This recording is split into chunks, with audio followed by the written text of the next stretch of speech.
Okay, good morning, guys. So today, eventually we will practice working with the electrical current. But I want to discuss one problem from the previous class material about capacitors, right? Um, so 2662, and I think it's in your homework. I don't remember exactly, but very similar is also, there's something similar in your homework. So what do we have here? Battery. Potential difference provided by the battery is given 60 volts. Then there are two capacitors connected like this. So first one, capacitance is given 12 microfarad. Then the second one, capacitance is not given, so we need to find eventually. But we know that the amount of charge in this second capacitor is 450 microcoulombs. So we need to find C2, right? Or maybe I will write, so we need to find the value of C2. Okay, so that's the problem about capacitors.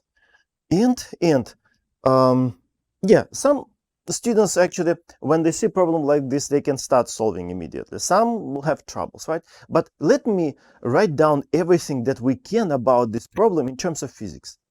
And again, since we work with capacitors, so of course, every time we have to think about three parameters, which is what? C, Q, and delta V. So let me write everything that we can about those three parameters, which fully describe any capacitor. Okay, so now let me write them down. Right, so which way I wrote it? Okay, so three parameters, C, Q, and delta V. So everything that we can relate, everything that we can say about these guys. And let me start with what? With charge, for example. Q. Yeah, let me start with Q.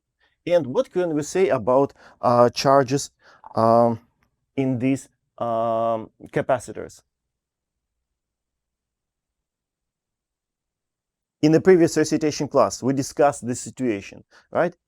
Since these capacitors are connected obviously in series, right? So what can we say about charges?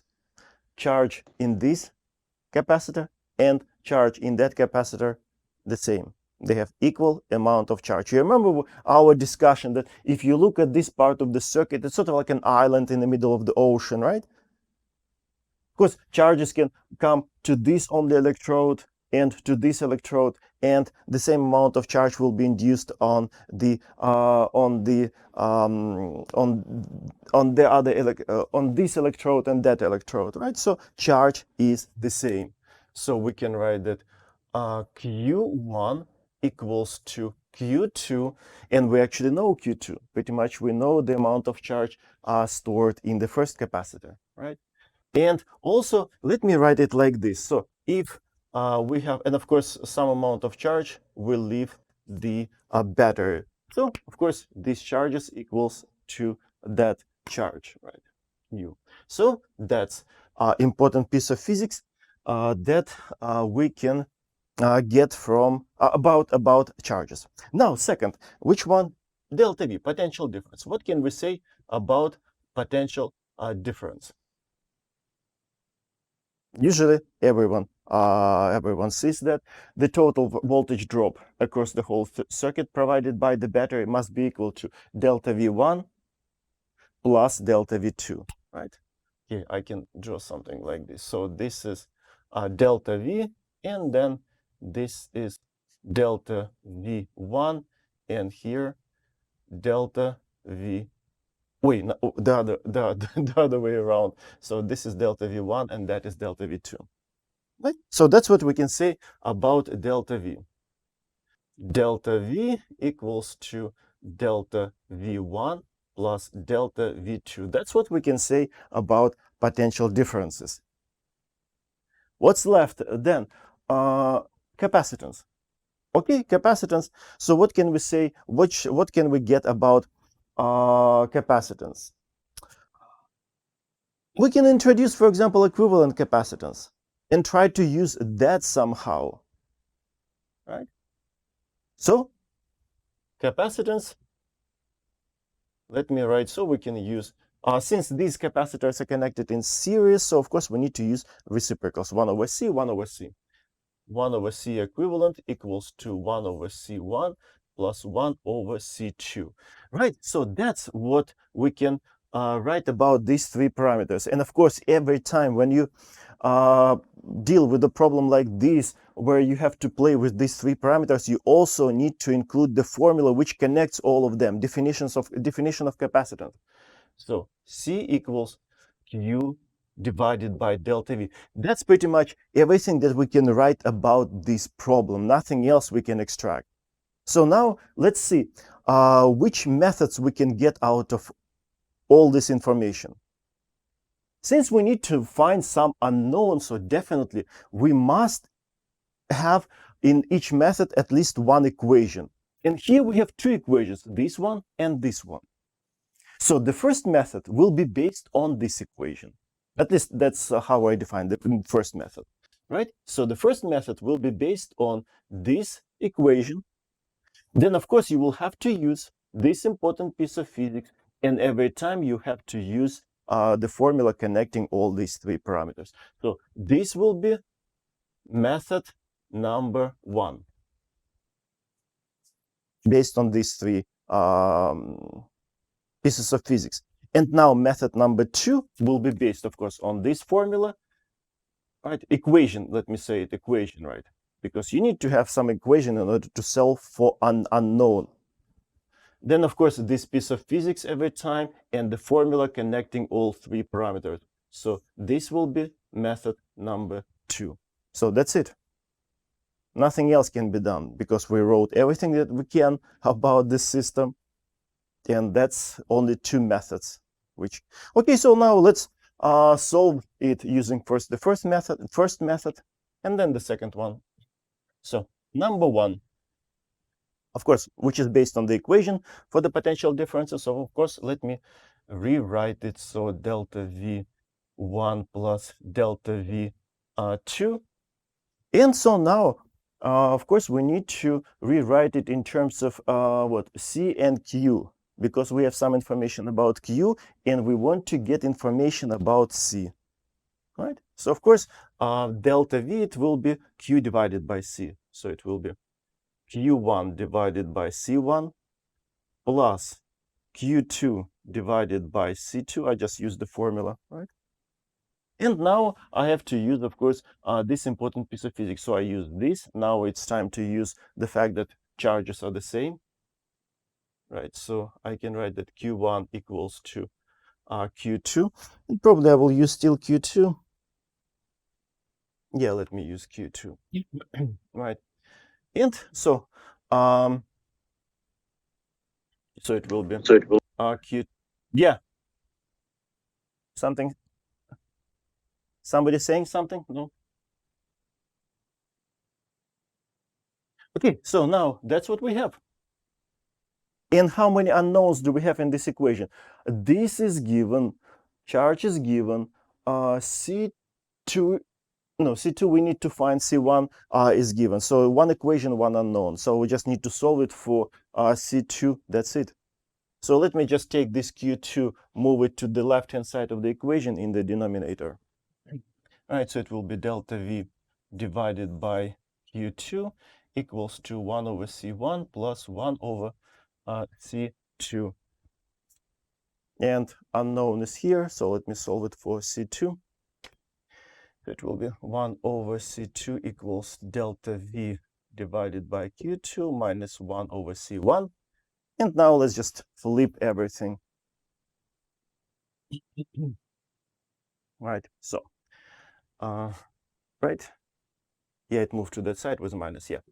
So C sub 2 will be equal 1 divided by this whole construction, delta V over Q2 minus 1 over C1. So that's the expression. Let me check if I got what I was planning to get. Yeah.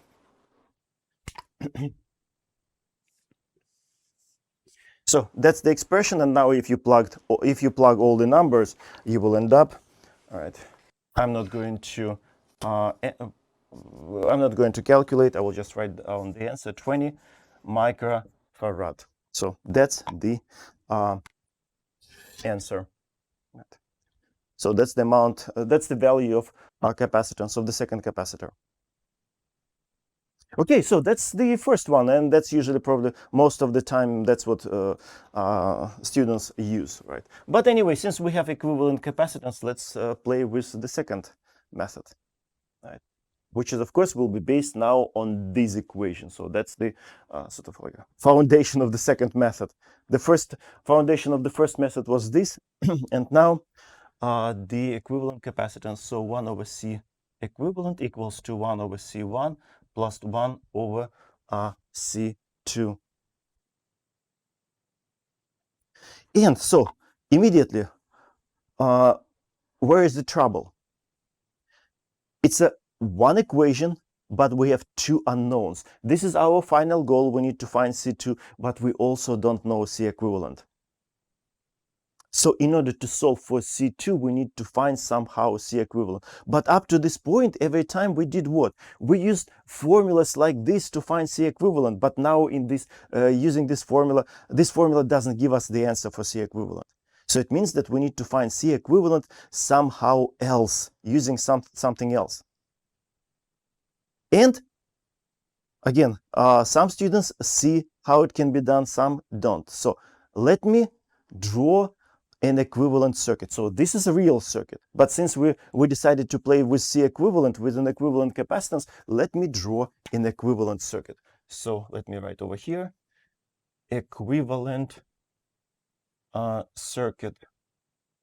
And of course it will be the battery, right? Then instead of those two capacitors, of course, we will have only one capacitor, which is C equivalent, right? And when we made this replacement, you remember I was telling about this several times in the previous recitation class. The rest of the circuit, in this case, the battery, must work in exactly the same way. So exactly the same delta V.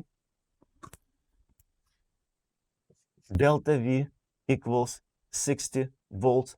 And also, if charge Q, this Q, which is equal to that, is taking from this battery, exactly the same amount of charge must be taken from this battery. So Q, right, which is equal to Q1, Q2, it basically equals to 450 microcoulomb. So we know the charge. So by looking at this, look, can we find C equivalent just based on the electrical parameters? Yeah. So what C equivalent will be equal charge divided by the potential difference, and everything about those parameters are given in this formula, in this circuit. So we can find C equivalent from our equivalent circuit. You see that? So from the equivalent circuit, because in the equivalent circuit we have only one capacitor and one across the one battery, right? So we can write that C equivalent equals to, just from the formula, so C equals Q divided by delta V, right? And of course Q, we know it's this piece of physics right now we're ready to use, that Q equals to Q2, right? So Q equals to Q2, so it will be Q2 divided by delta V. So that's the C equivalent. So now we just need to plug it back into our sort of foundation of this solution, right? And we will get exactly the same equation like here. So now let me show that I'm moving, rewriting that equation over here with this piece of information. So it will be, it will go into in the denominator, this will go into the numerator. So it will be delta V divided by Q2 equals to 1 over C1 plus 1 over C2. It's exactly the same like here. So the rest, of course, will be exactly the same, right? Let me compare. So this is, connect exactly the same here and there. So of course from here you will get that C2 equals to 1 divided by delta V over Q2 minus 1 over C1. So that's the second solution. And nothing else can, nothing else you can apply, because yeah, we exhausted pretty much the problem. So nothing else you can come up with. Okay, so as I said, I think I assign a similar problem for your homework, right? And again, every time if you work with a capacitor, CQ delta V, right? And of course, formula connecting them. Okay, so it should be enough about capacitance, capacitors, and now current. We started introducing in the previous lecture, and we will continue tomorrow.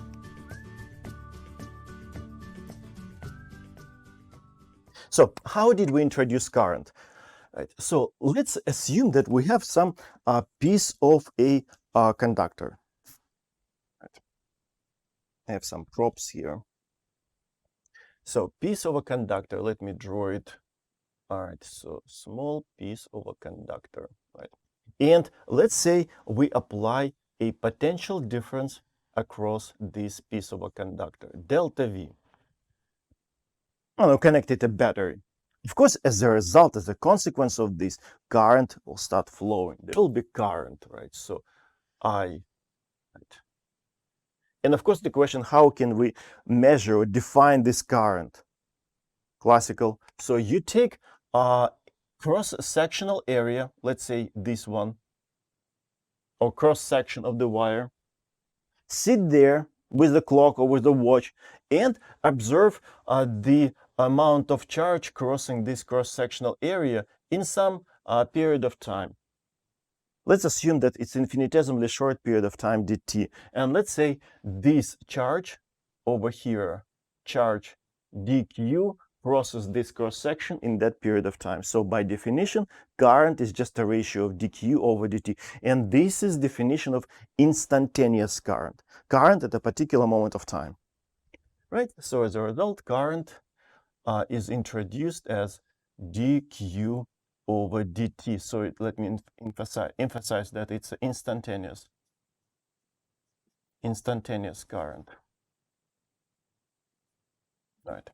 Okay, let me frame it because it's one of the fundamental quantities, right? And of course, units of current, amps, one of the basic fundamental units in the SI system, right? Kilograms, meters, seconds, and now amperes. There are four, for now, fundamental basic units. When you go to physics 3, you will add an additional one, Kelvin. And those five basically form the foundation of the whole SI system: kilograms, seconds, meters, amperes, and Kelvin. So it will be 1 volt. Wait, 1 coulombs. Let me erase it.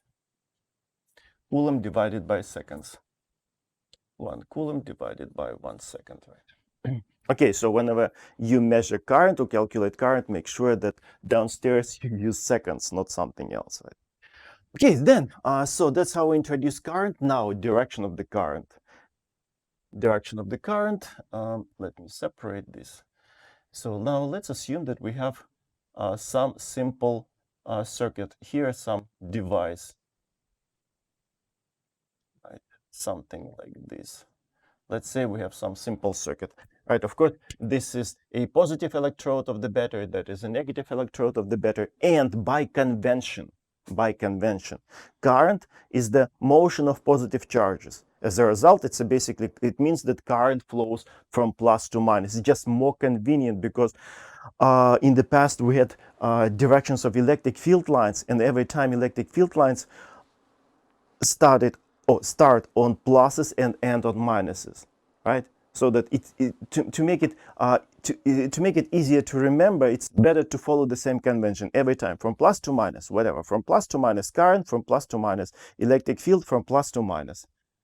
Right. So as a result, current from plus to minus, that's the direction of current. Because from the mathematical point of view, motion of negative charges this way, it's the same like motion of positive charges that way, because we all know positive charges do not flow in a circuit, right?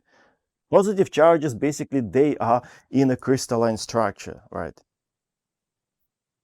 So, and of course, crystalline structure doesn't move unless you melt it, but of course, that's completely different physics, right? Okay, so direction of current. Then current density. So next, okay, let me separate this. Maybe I should put number 1. So this is second part. Now current density. Oops. Current density. So we use J, and it's just if you take current, divide by the cross-sectional area, right? So that will be current density. Again, simple definition, but when we get to Ampere's law, students have usually struggles with current density. If the system is more complicated than just a circular wire with a circular cross-sectional area. Okay, current density. Then, what else? Oh, yeah, conservation of current. All right, so now let's put number 3. So, conservation of current. And I introduced introduced it for 2 situations, 2 slightly different situations. First, if you have a wire without junction points, then it doesn't matter where you measure current, current will be exactly the same. You can take cross-sectional area over here, or over here, or over there, or even if you have a wire like this with a different cross-sectional area, it doesn't matter still. You can measure current here or there, current will be the same. Exactly the same value of current. Of course, current density will be different because the cross-sectional area is involved, right? But current will be the same, right? So let me draw it like this. So if you have a wire like this, let's say, on purpose, I drew it sort of like with the varying cross-sectional area, right? And then if you measure current over here or over there, right, current will be exactly the same. Which way I wrote it? Okay, I just wrote that here current and here current, and they're the same, right?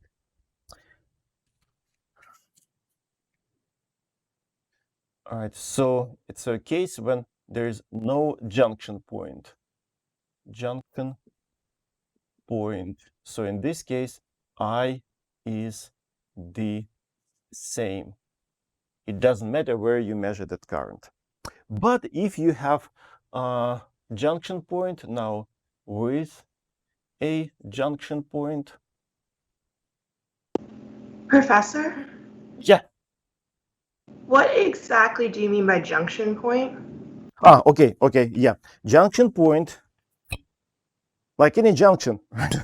So if you, for example, let's say I have this conductor, this wire, right? And you solder it, and here the second one. And let's say you solder them at this point. Okay, this point is a junction point where we can say now basically 3 wires are soldered, are connected, right? So that's the junction point. Make sense? Of course, I can make it more Yeah, that makes complicated. sense. Thank you. I can add over here. I can create here. I will also have a junction point, right? Whoops. Oops. Yep. So with a junction point, let me draw some. Okay, I'm not going to draw. I will just write immediately. So the total amount of current entering junction point must be equal to the total amount of current leaving junction point. So that's conservation of current. But of course, what lies behind conservation of current is just a conservation of charge. Conservation of charge, universal law, applied in a circuitry. Okay, so now next, all right, we need to. I want to say introduce, but everyone knows Ohm's law, right? We just need to refresh it, right? So now it's time to write down Ohm's law, right? I will say a few words tomorrow about Ohm's law, right? So basically, if you have a conductor, piece of a wire, right? Of course, it will have some amount of resistance, right? So, and if you start playing with this conductor in terms of apply potential difference, of course, as a result, current will flow. If you increase potential difference, current will increase, right? And so on. If you keep increasing potential difference, current will keep increasing. Then, of course, it's a natural desire. What about the ratio? Maybe they grow at the same rate.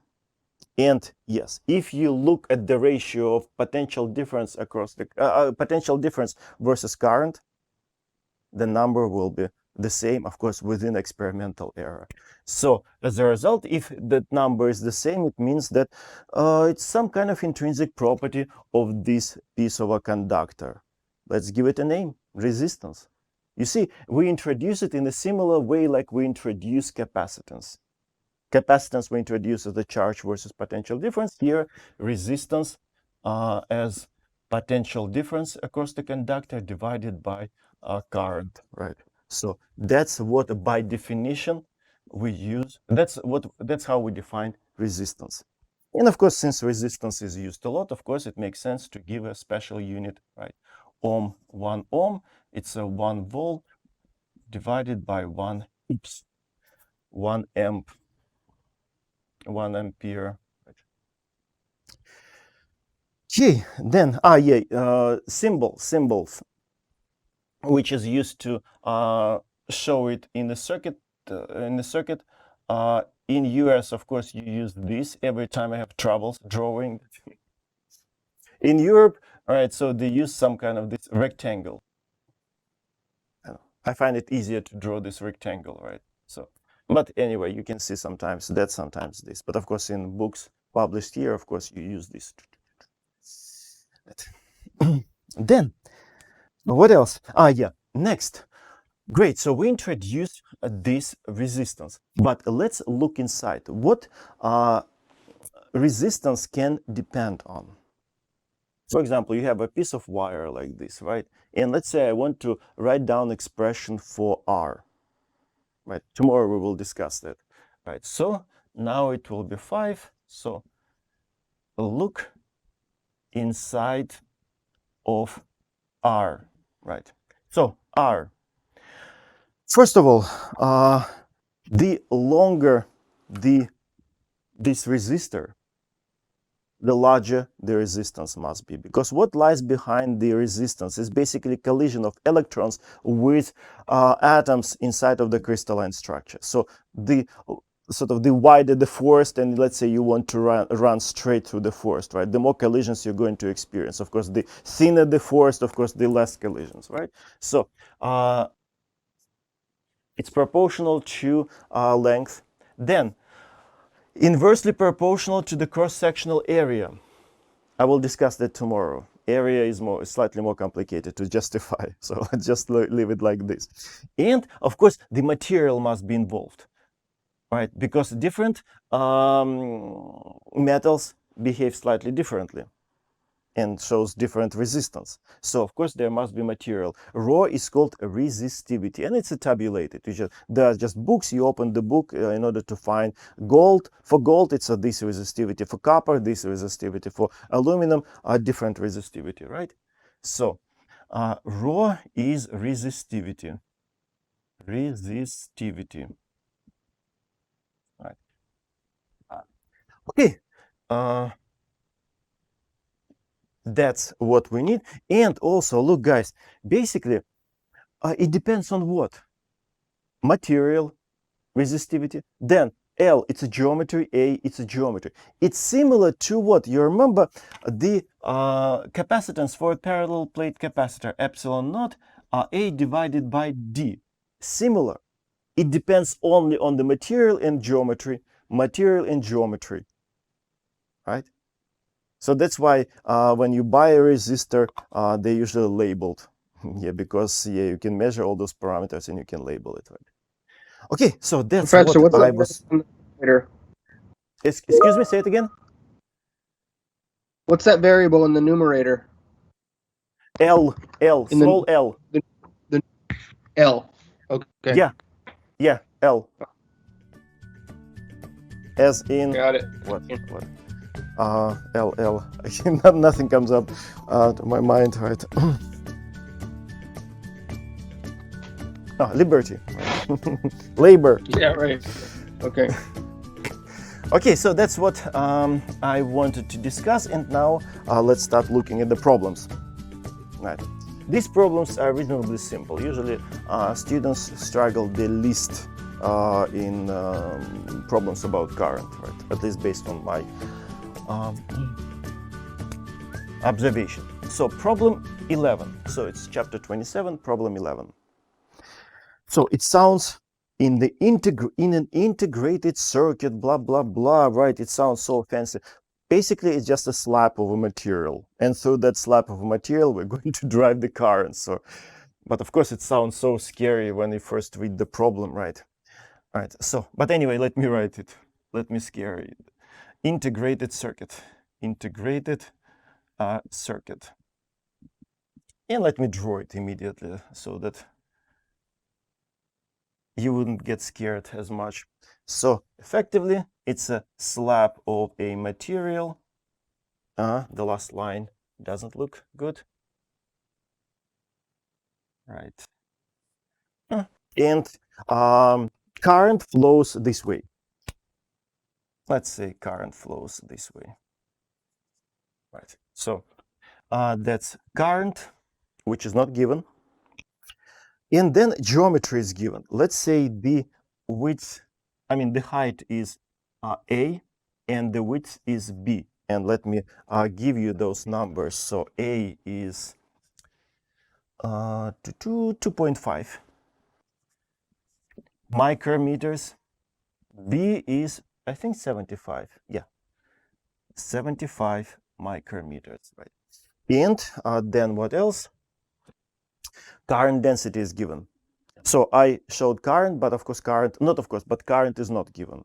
Current density is given. And it's quite common, right? For example, like when I read the papers about my field, right? Semiconductor lasers, quantum cascade lasers, usually researchers show current density because different groups use lasers of a slightly different size, right? So it's better to show current density, and then you can multiply by the cross sectional of your particular device to get your current. So current density in quite often more convenient, right? So current density J is 7.5 times 10 to the power of 10 to the power of 5 amps over meters to the power of 2. Okay, so that's what is given, and we need to find the total amount of charge crossing this structure in the period of time of 15 minutes. So current flows, of course, it means that electrons are running through. Each electron carries, we know the charge, 1.6 times 10 to the power of minus 19. So it means there will be certain amount of charge, will go through this structure. So we need to find that, and of course, in 15 minutes, right? So first, let's start from the end. We need to find charge. Where can we find charge in all this mass? There's only one place where the charge is, right? The definition of current. But of course, here I wrote a definition of current. It's an expression for instantaneous current. Let me put a dot because it's abbreviated, instantaneous current. But here, since we're interested in the amount of charge in 15 minutes, so of course we cannot talk about instantaneous current, right? So of course we need to write average current over 15 minutes, right? So, right, so let me write, so I instantaneous, of course, equals to dq over dt, but we need I average will be equal to q divided by delta t, because now we have a not an instantaneous period of time, right? So that's our charge which we will have to find. Of course, delta t, it's a 15 minutes. Okay, so from here, let me get q equals to I times delta t, right? And now immediately let me open my explanation box. Can we find current?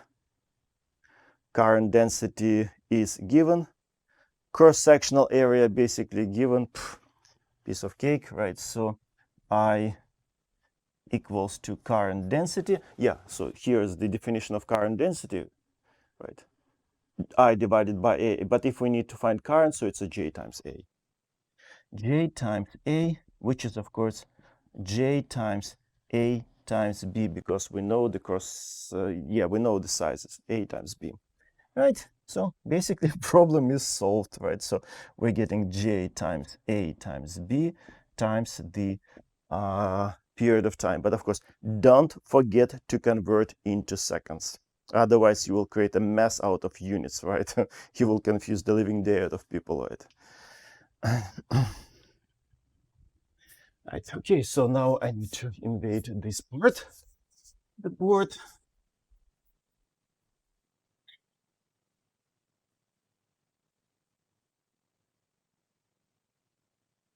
And yeah, let me probably emphasize that this must be in seconds. Must be in seconds. Okay, S looks ugly. Must be in seconds. Right. Okay, so I am not going to plug numbers. And of course, don't forget that these are micro, 10 to the power of minus 6. 2.5 times 10 to the power of minus 6 meters. Again, don't forget about those prefixes. Right. Okay, so now if you plug numbers, you will end up with what? 127 millicoulomb. Okay, let me write like this. 127 times 10 to the power of minus 3 coulombs. So that's the amount of charge. It's basically 0.127, right, coulombs. Because 1 coulomb is a significant amount of charge. Okay, so basically this is the problem, but I added additional question. Because in one of your homework problems, there will be some additional question about the, okay, we found the charge, but what about number of electrons? How many electrons actually cross this structure in that period of time of 15 seconds? Wait, 15 minutes, 15 minutes. So now how many electrons? Since we know each electron carries a certain amount of charge, right, 1.6 times 10 to the power of minus 19. So of course, we can easily write that Q equals number of electrons times the charge of an electron, charge of one electron, right? So it's very simple, right? But since you will need in your homework, so I decided to add additional question for this problem, to this problem. So N will be equal to Q divided by E. So Q is 0.127 coulombs divided by 1.6 times 10 to the power of minus 19 coulombs. Of course, you will get gigantic number. So let me use my notes. What? It's 7.9 times 10 to the power of 17 electrons. I can write it down easily, but I cannot imagine this. It's beyond my imagination. These numbers.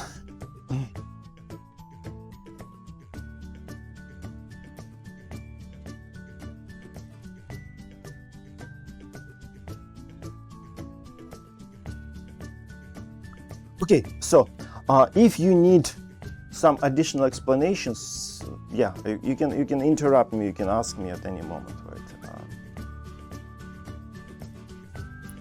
So again, as I said, usually students don't have any significant troubles with problems like this, so let's move on. Problem 31.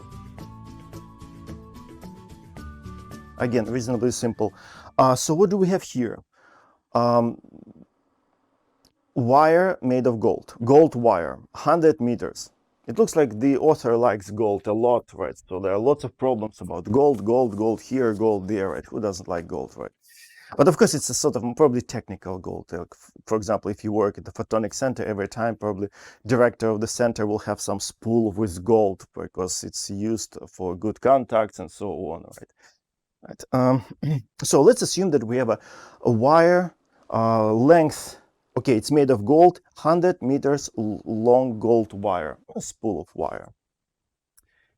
So what we have, 100 meters long gold wire. All right. And you know what, let me draw immediately, start drawing the picture. Of course, I'm not going to draw 100 meters long. I will just draw, this is my gold wire, right?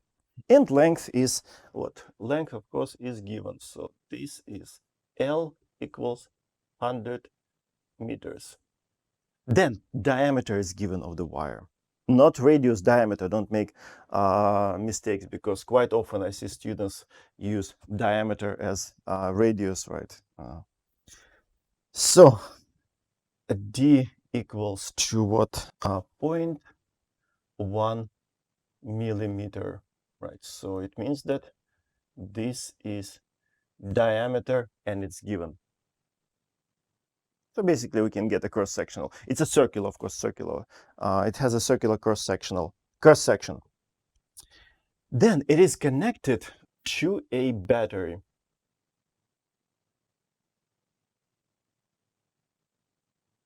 Okay, here it's positive, here negative, right? So plus, minus.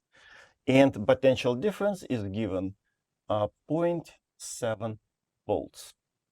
0.7 volts. According to the problem, it's just a watch battery, right? So that's it. So we need to find the current in the wire. Very reasonably simple problem. Okay. So we need to find current. And again, you know what? Of course, yeah, I'm sure that you can start solving this problem, not a big deal. But you know what? Let me create, okay, like what I just erased. Let me write down all pieces of information that we can write about this system, right? Again, we're basically analyzing a resistor, right? And whenever you analyze the resistor, you have to play with these three parameters: R, I, delta V. Like with capacitor, CQ, delta V, three parameters all the time, right? So R, I, delta V.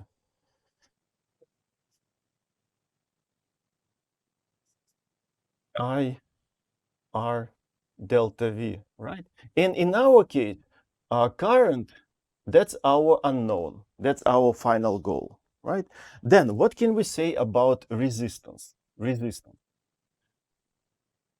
Resistance depends on the geometry, and geometry is given. And actually, we know that it's made of gold, right?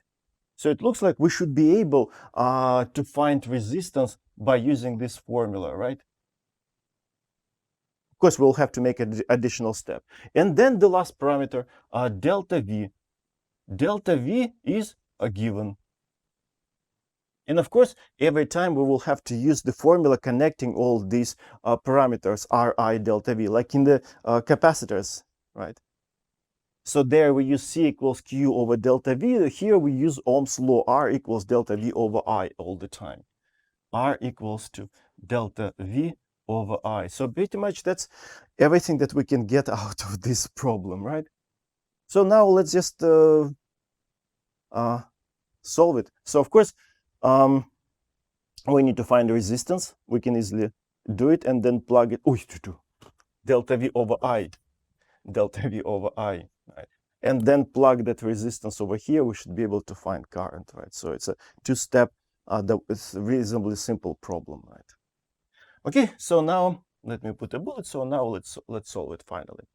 So resistance equals rho L over A. Resistivity, again, yeah, that's what I wanted to discuss quickly, but I forgot. The difference between resistance and resistivity. First, it can be confusing, but it's not confusing, right? Look, resistance, it's a property of what? Property of an object, property of a resistor, which has a certain cross-sectional area, certain length, it's made of the certain material. So resistance, it's a property of an object. Resistivity, it's a property of a material. Gold, that's resistivity, copper, that resistivity, and so on. So this is the property of a resistor, an object. This is the property of a material. And if you need to find resistivity for your homework problem, don't use Google. Google might give you a slightly different number. And of course, Mastering Physics is programmed for numbers given in the book. So go look at the book table 27.2 and use those numbers only, right? Okay, so property of a material, property of an object, property of a resistor. Okay, so of course you can get rho from the table. So let me write it down. Rho is 2.4 times 10 to the power of minus 8 ohms times meters. And let me write it, table 27.2 from the table. All this resistivity are tabulated, right? Experimentally measured and tabulated. Okay, and of course, cross-sectional area, it's pi r. Okay, you know what? I don't like, because here we have different r, radius and resistance. Okay, pi d squared over 4. Let me write it in this way. Don't forget, radius is d over 2, diameter over 2. Right? Okay, so if you plug it, and as a result, you will end up with 305.6 ohms.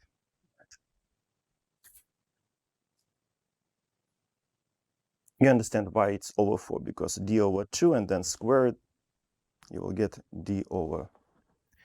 Right.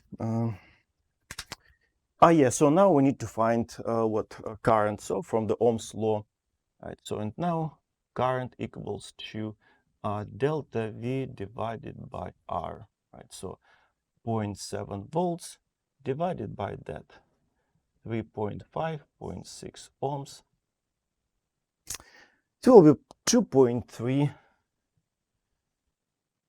milliamps. Yeah.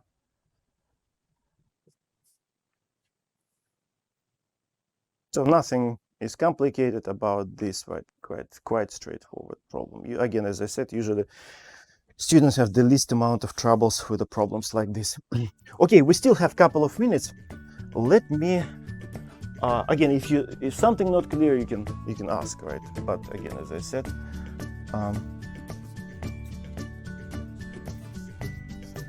it's not that complicated at all. Okay, now the last one for today.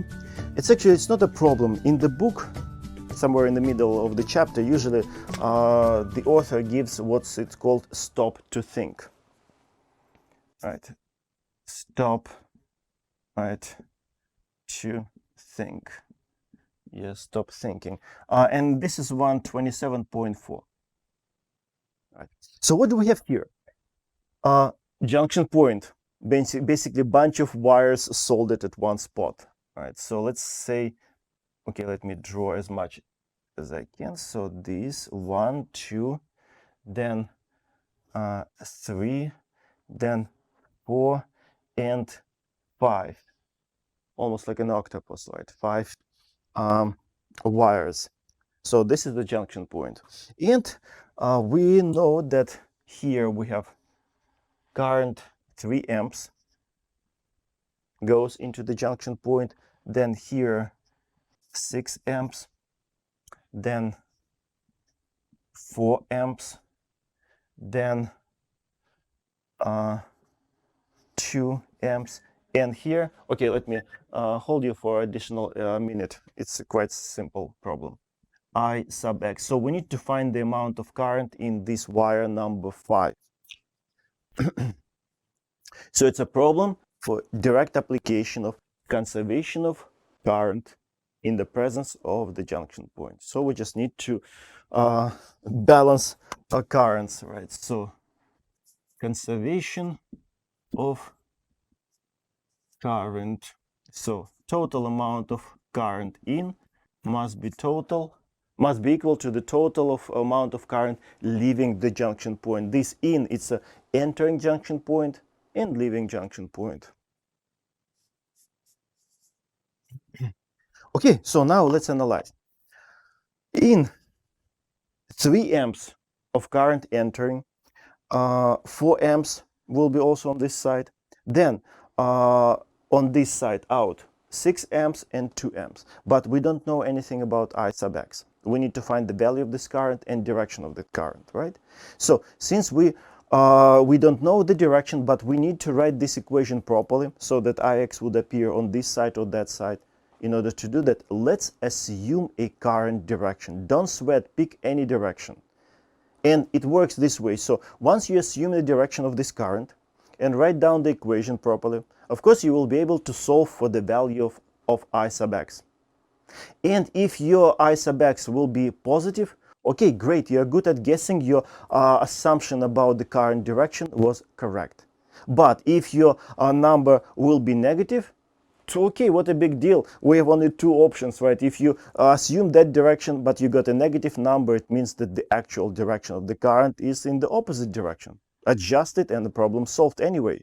So don't sweat, pick any direction, and then at the end, just adjust your answer. And we're going to use this trick several times at several places in this semester, right? So I will write assume, which we wrote that I sub x is out. And again, it's just an assumption. Don't sweat, pick in, out, it doesn't matter, right? And so now we should be able to write this equation properly. So in 3 and 4, 3 amps plus 4 amps, right? So that's what we have on the left-hand side. The right-hand side, 6 out, 2 out, and I sub x will be out because I assume that. So it will be 2 amps plus 6 amps plus I sub x. Solve it for I sub x. So we have here 7, here 8. So 8. I sub x will be negative 1. I sub x equals to minus 1 amp. So it means that my assumption, my direction, or my assumption about the current direction was wrong. So it means that so I sub x is actually in, right? And the value of I sub x is, of course, is just 1 amp. So we found the absolute value immediately and adjusted direction. So that's how it works, right?